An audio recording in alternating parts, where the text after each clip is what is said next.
Hi, my name's Dan Mayfield from the School of Noise, and in this video we're going to explore how to make a sonic message in a bottle. In the 1970s, NASA launched the Voyager 1 and Voyager 2 space shuttles, and the aim of these were to go and visit the 4 big planets in our solar system that were coming into a line for the first time in 176 years. So this is a once in a generation opportunity, and spaceflight was really starting to take off at that time.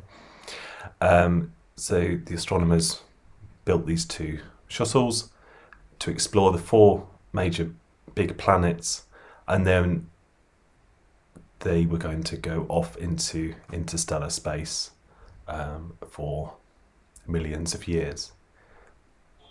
On board the 2 space shuttles were 2 golden discs, which were curated by a team of scientists and musicians and artists. And on these 2 golden discs were recordings and pictures depicting life on Earth. And the person that was leading this project was Carl Sagan, and he had a very famous show when he was alive called Cosmos. It's a fantastic program, a very passionate man about exploring space.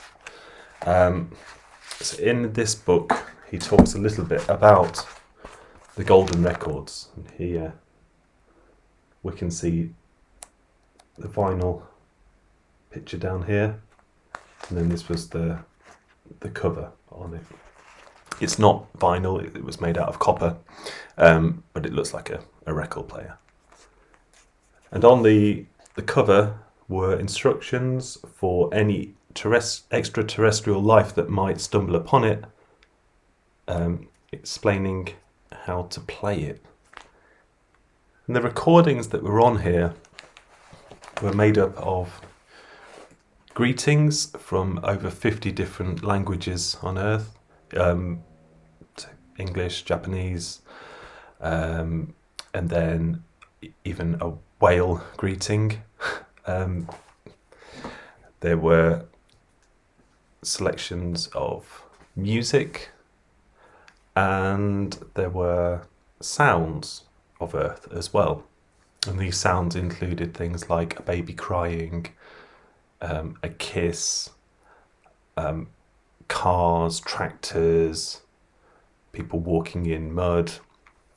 So just lots and lots of different noises which they felt could represent life on Earth.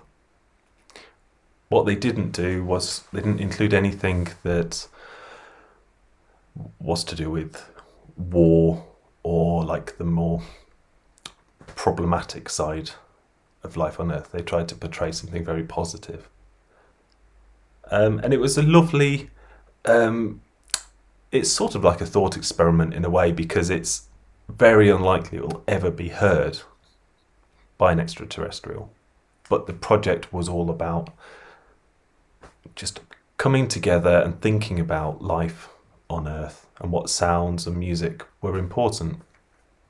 And those recordings have actually been heard by millions of people on Earth here. So it's, even though it was sent out on this incredibly grand scale, it got people thinking about the tiny little noises which were important to them down here on Earth. So the activity I would like us to do is to come up with our own, like a remixed version of the NASA Golden Voyager record. And if someone said to you, you have to now think of 5 sounds which are dear to you or important to you, ones that you think represent your life, what would you come up with? If you had to select 5 pieces of music that represent your life, what would you choose? And then if you were asked to represent life on Earth, would those sounds be different again? Would the music be different again? I think it would be, for me, that the sounds which are are personal to me might not be ones that I think would represent everybody. Some of them would be. I would choose birdsong in both my own personal sounds, and I think bird songs are beautiful, and they would be a lovely representation of life on Earth as well.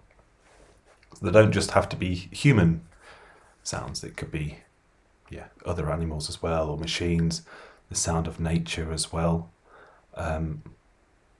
So that's what this activity is. I think it's really nice to kind of just take a little bit of time and think about the sounds and the music which are important to you, and then the sounds of music which are important to us as life on Earth. Thank you very much.